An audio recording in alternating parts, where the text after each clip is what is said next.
अस्सलाम वालेकुम dear students, I hope आप बिल्कुल ठीक होंगे। मैं लाई हूँ आप लोगों के लिए मोस्ट इम्पॉर्टेंट एमसीक्यूज जो हर बार टेस्ट में रिपीट होते हैं। So let's start and discuss the MCQs. अब the MCQ number 1, synonym of rapid पूछ रहा है कि synonym which means same meaning. ठीक है, तो रैपिड की सेम मीनिंग और क्या हो सकती है, मतलब उसका सिनोनिम क्या हो सकता है। रैपिड की माना है कि भाई कोई काम जल्दी से, रैपिडली। ठीक है, तो ऑप्शंस में देख लें, जल्दी जहाँ पे भी आपको लगे कि ये इसका ही मीनिंग जल्दी हो सकती है उसको टिक कर दीजिए। ठीक है, आपका ऑप्शन बी करेक्ट है। सो फास्ट ही है जो सिनोनिम है रैपिड का। आगे बढ़ते हैं। Which planet is known as red planet. अब पूछ रहा है कि किसको रेड प्लैनेट भी कहा जाता है। ऑप्शंस देख लें, आपका ऑप्शन सी मार्स करेक्ट है। ठीक है, उसको रेड प्लैनेट कहते हैं। आगे बढ़ते हैं। The punctuation mark ends a question. अब पूछ रहा है कि क्वेश्चन के एंड्स में पंक्चुएशन कौन सी यूज़ होती है। ऑप्शंस देख लें, आपका ऑप्शन सी करेक्ट है। उसमें हमेशा जैसे हम किसी से क्वेश्चन पूछते हैं, ठीक है, जैसे डब्ल्यू क्वेश्चन होते हैं, जैसे विच, व्हाट, तो उसके एंड में जैसे सेंटेंस कंप्लीट होता है तो हम क्वेश्चन मार्क लगा देते हैं। द सन राइजेस इन दी। अब पूछ रहा है कि सनराइज किस डायरेक्शन से होता है, तो आप ऑप्शंस देख लें, इसमें आपका ऑप्शन सी करेक्ट है। ईस्ट डायरेक्शन से आपका सनराइज होता है एंड वेस्ट डायरेक्शन में आपका सनसेट होता है। ठीक है, आगे बढ़ते हैं। Antonym of permanent. अब परमानेंट का मतलब है हमेशा, तो एंटोनिम मतलब उसका अपोजिट, मतलब ऐसे समझिए कि जो चीज़ ना रहे। तो ऑप्शंस देख लें, अब इसमें जो करेक्ट है आपका वो है बी, टेम्पररी। ठीक है, the largest country by area is. अब पूछ रहा है कि एरिया के हिसाब से वो लार्जेस्ट कंट्री कौन सा है, तो आपका रशिया है जो एरिया वाइज कंट्री लार्जेस्ट है। आगे बढ़ते हैं। Who invented the telephone. अब पूछ रहा है आपसे कि टेलीफोन को किसने इन्वेंटेड किया था, तो आप ऑप्शन देख लें, आपका ऑप्शन बी करेक्ट है। ठीक है, अलेक्जेंडर ग्राम बेल। आगे बढ़ते हैं। Which is the tallest mammal. अब पूछ रहा है आपसे कि टालेस्ट मैमल कौन सा है, मतलब उसकी हाइट बहुत ज़्यादा है, तो इसमें जो आपका ऑप्शन है, ऑप्शन सी है जिराफ। जिराफ है टालेस्ट। आगे बढ़ते हैं। इसमें यह है कि द ऐसा unit of energy.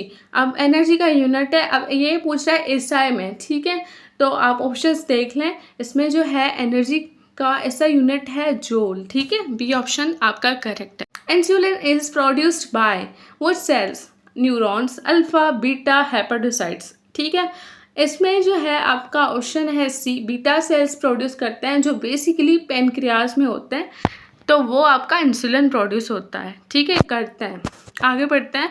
Which organ produces bile. अब बाइल कहाँ पे प्रोड्यूस होता है। बाइल आपका, हमेशा बहुत लोग कंफ्यूज हो जाते हैं कि कहाँ पे प्रोड्यूस हो रहा है, वो बता देते हैं कि गाल ब्लेडर में। ऐसा नहीं होता बच्चे, ये प्रोड्यूस होता है आपके लिवर में। ठीक है, लेकिन आपका बाइल स्टोर हमेशा गाल ब्लेडर के अंदर होता है। तो इसमें जो ऑप्शन है, ऑप्शन बी आपका करेक्ट है। The chemical sample of silver is. अब पूछ रहा है आपसे कि सैम्पल क्या है सिल्वर की। अब देखें, इसमें कंफ्यूज नहीं होना, सिंपल आपका बी ऑप्शन करेक्ट है। ए जी वो है सिल्वर का, लेकिन अगर गोल्ड का पूछूं तो ए यू होगा। ठीक है। Which colour is the top of rainbow. Simple है, आप मुझे बता दें कि टॉप ऑफ रेनबो पे कौन सा कलर होता है। Basically it is a red colour on the top of rainbow. मैं आपको दिखा भी देती हूँ, ऐसे भी क्वेश्चंस आ जाते हैं। ठीक है, तो आप लोगों को हमेशा प्रिपेयर रहना चाहिए जिससे आप सही परफॉर्म कर सकें। देखें, ये मैं पिक्चर लाई हूँ आप लोगों के लिए, ये रेड कलर का, देखें टॉप मोस्ट पे आपका कलर आ रहा है, तो इसमें जो ऑप्शन है वो आपका सी करेक्ट है। Which form of energy is stored in stretched string। अब पूछ रहा है कि स्ट्रेच किया है हमने स्ट्रिंग को, उसमें कौन सी एनर्जी स्टोर है। ठीक है, ये है आपकी पोटेंशियल एनर्जी, जिसे इलास्टिक पोटेंशियल एनर्जी कहा जाता है। जो बेसिकली आपका स्प्रिंग है वो है इलास्टिक, उसको हमने स्ट्रेच किया है और इसमें जो स्टोर है वो है हमारी potential energy, which formula has mgh। सो आपका ऑप्शन बी करेक्ट है। Which instrument major voltage. अब पूछ रहा है वोल्टेज को किस इंस्ट्रूमेंट से आप मेजर कर सकते हैं, तो आप मेजर करेंगे वोल्ट मीटर से। ठीक है, आपका ऑप्शन जो है बी करेक्ट है। आगे बढ़ते हैं। The smallest unit of the compound is. सही से पढ़िएगा कि कह रहा है कि कंपाउंड का स्मॉलेस्ट यूनिट कौन सा है। ठीक है, आपका smallest unit of compound basically compound which makes from molecules. तो ठीक है, आपका यहाँ पे ऑप्शन बी करेक्ट है। लेकिन अगर यहाँ पे कंपाउंड की जगह अगर मैं पूछ रही होगी एलिमेंट, तो यहाँ पे आपका एटम करेक्ट होता।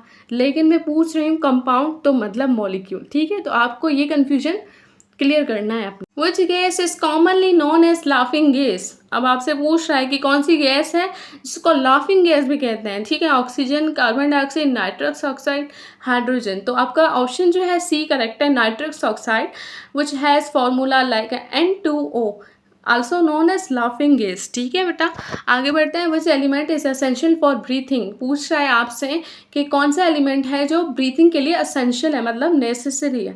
तो आपका ऑक्सीजन जो है वो नेसेसरी है आपके ब्रीथिंग के लिए। आपको पता है, अगर बायोलॉजी वाले स्टूडेंट्स हैं यहाँ पे तो उनको पता होगा कि oxygen is necessary for lungs. ठीक है, हमारे लंग्स में एक्सचेंज होती है ऑक्सीजन एंड हमारी बॉडी में जाके उसका प्रोसेस होता है, तब जाके हमारी बॉडी में एटीपी बनता है। ठीक है, आगे बढ़ते हैं। The chemical symbol of calcium is. अब कंफ्यूज नहीं होइएगा बेटा, इसमें कैल्शियम की जो है आपकी सिंबल है सी ऑप्शन पे जो है आपका करेक्ट है। जो बी पे है वो क्लोरीन के है, जो कैल्शियम की है वो Ca है। ठीक है, तो आपका सी ऑप्शन करेक्ट है।